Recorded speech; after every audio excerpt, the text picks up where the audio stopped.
Salut à tous. L'équipe de football du Cameroun, les Lions Indomptables, vont jouer demain 8 juin 2024 contre la sélection du Cap-Vert.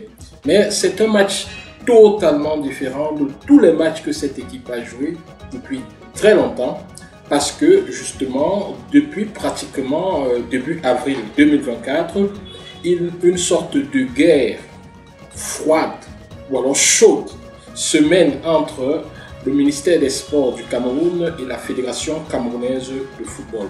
Le résultat du match pourrait déterminer qui, de la FECAFOOT ou du ministère des Sports, a raison sportivement parlant. Autant le président de la Fédération camerounaise de football, Samuel Eto'o-Fils, joue son va-tout, autant le ministre des Sports, le professeur Molle Kombi, joue également son va-tout. Mais alors, comment en sommes-nous arrivés là? Il faut savoir qu'en décembre 2021, Samuel Eto'o-Fils est élu en décembre 2021 comme président de la FECAFOOT. Monsieur Conceição, entraîneur, mène les Lions Indomptables à la CAN 2021 qui s'est jouée à partir de janvier 2022. Et Conceição, malheureusement, ne remporte pas la CAN. Néanmoins, les Lions arrivent en demi-finale avec le meilleur buteur de la compétition, Aboubacar Vincent.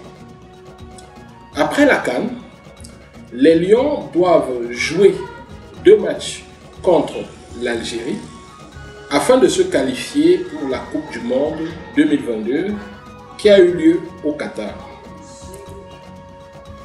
C'est alors que Samuel Eto'o-Fils propose qu'on remplace l'entraîneur Conceição, mais le ministre des Sports est contre et il voudrait bien que Conceição continue.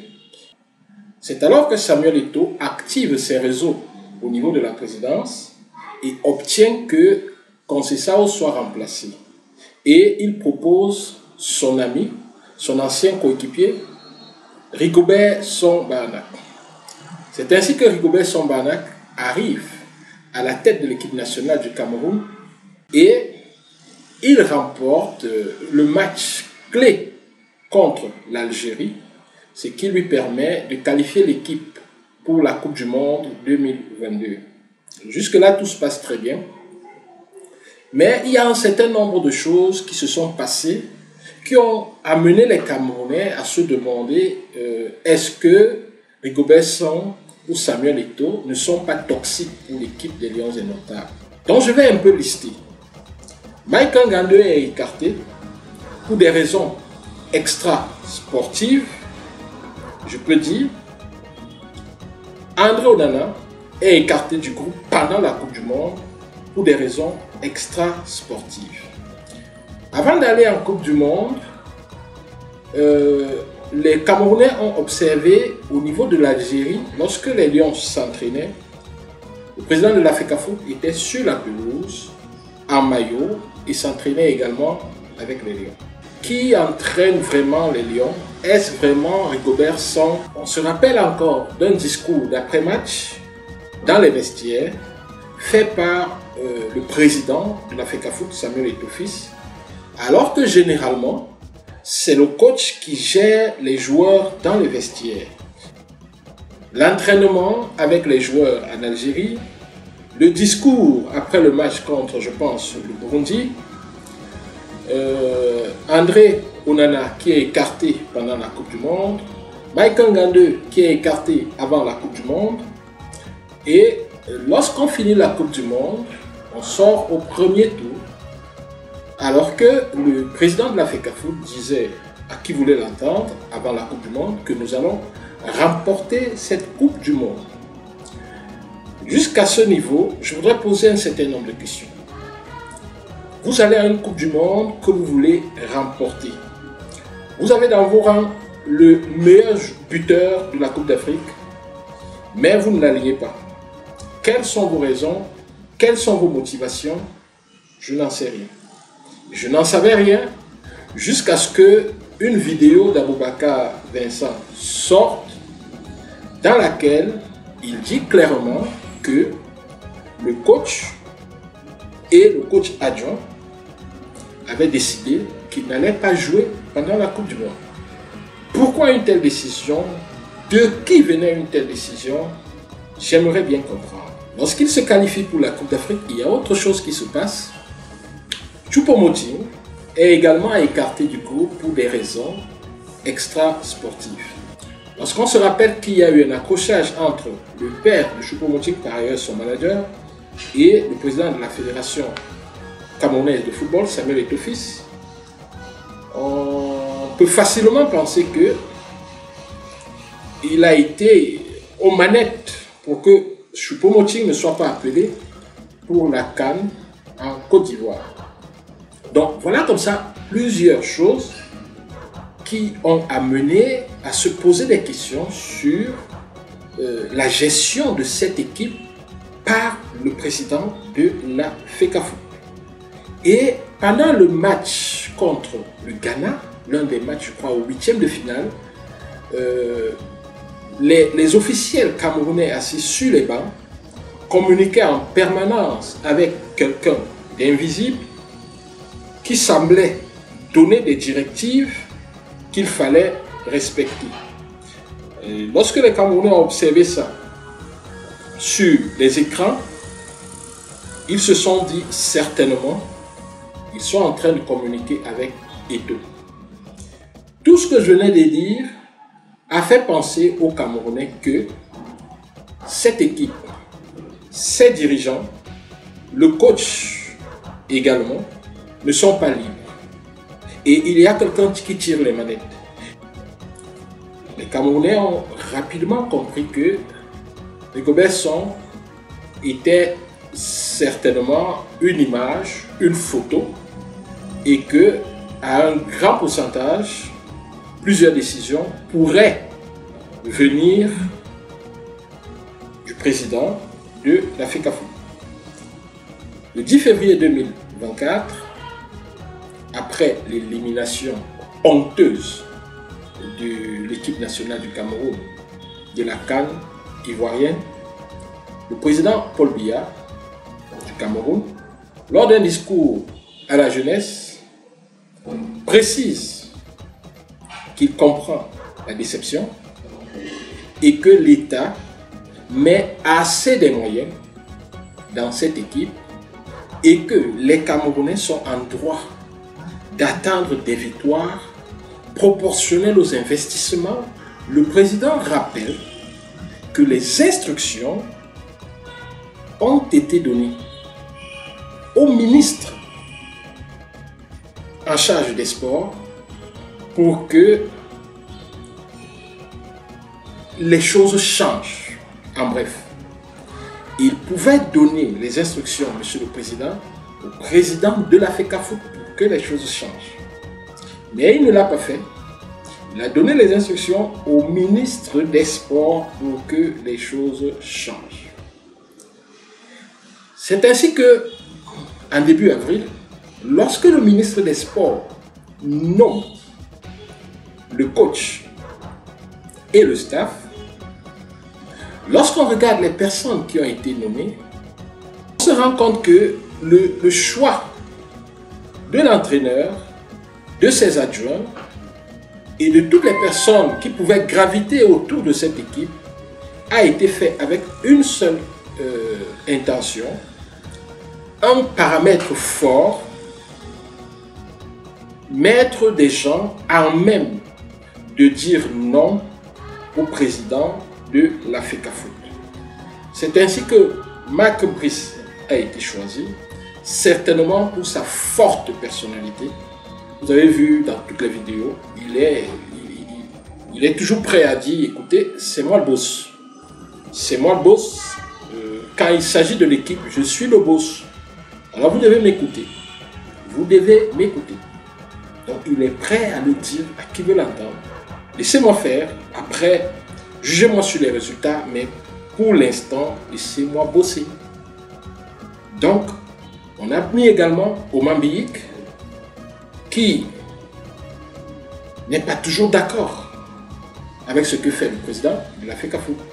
On a mis comme coordonnateur un ancien collaborateur du président de la FECAFOOT, qui d'ailleurs avait démissionné, parce qu'ils ne s'entendaient pas. On a mis comme ça plusieurs personnes qui ont été choisies, justement, je suppose, par rapport à leur capacité de dire non au président de la FECAFOOT. Pourquoi ces choix? Parce que justement, comme je vous ai dit, les Camerounais et plusieurs observateurs du football ont constaté des ingérences qui n'étaient pas toujours en même de faciliter les victoires dans cette équipe. Si ces ingérences facilitaient les victoires, sur les 2 années, c'est-à-dire de 2000, ou les 3 années pratiquement, 2 années et demie, de 2021 à 2024, il y aurait eu des victoires. Mais l'équipe plombe depuis ce temps. Or, lorsqu'on regarde l'équipe, il y a plusieurs talents. Ça veut dire que nous avons un groupe qui est bon individuellement, mais qui n'est pas bon collectivement. Et lorsqu'on fait une analyse d'un groupe qui est bon individuellement et pas bon collectivement, on se dit directement que c'est une question de gestion et de cohésion du groupe.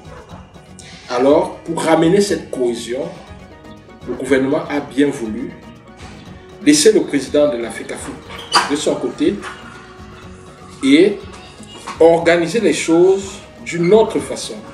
Malheureusement, cette nouvelle organisation s'est faite en piétinant et en ne respectant pas certains textes de l'organisation. Mais le ministère des Sports, très malin, s'est appuyé sur certaines lois qu'il a interprétées d'une certaine façon pour pouvoir justifier ses actions. Mais malheureusement, le président de la FECAFOOT n'accepte pas cela et est prêt à en découdre, même si pour cela, il faut que le Cameroun soit déclaré forfait, que rien ne passe, que tout se bloque. Il est prêt à aller jusqu'au bout. Alors, on a envie de se demander jusqu'où ira le président de la FECAFOOT pour défier comme ça le ministère des Sports.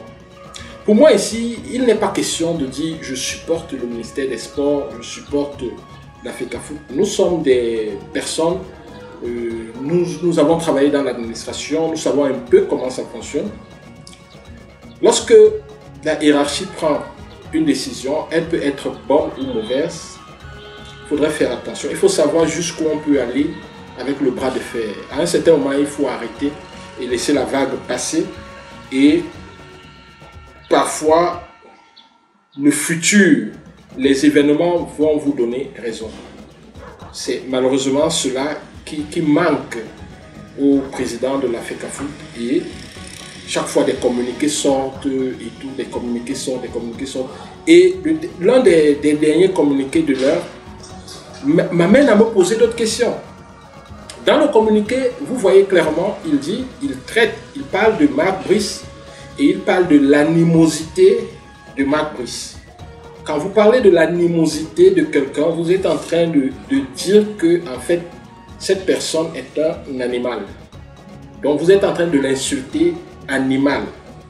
Et quelque part dans le même communiqué, il dit la FECAFOOT n'a pas voulu se rendre complice de troubles à l'ordre public, alors elle s'est retirée. Ok. Elle s'est retirée parce qu'elle était face au ministère des Sports. Si elle ne veut pas être complice de troubles à l'ordre public, ça veut dire que celui qui fait le trouble à l'ordre public, c'est le ministère des Sports. Ça aussi, c'est dangereux. Il dit aussi quelque part dans la lettre, justement, qu'il va libérer les maillots sous réserve d'une lettre écrite par le ministère. Donc, il demande au ministère de lui écrire. On ne donne pas des ordres à la hiérarchie. Donc, il y a un certain nombre de choses. Même quand tu as raison, il faut savoir arrêter ta raison. Et parfois, il faut savoir. Mais là, on comprend parce que le président de la FECAFOOT, c'est comme s'il jouait son va-tout. Il s'exhibait bien avec les Lions, il faisait plein de choses et tout. Il a été un grand joueur. Donc, retirer les Lions à Samuel Eto'o-Fils, c'est comme lui dire tu n'es plus président de la FECAFOOT.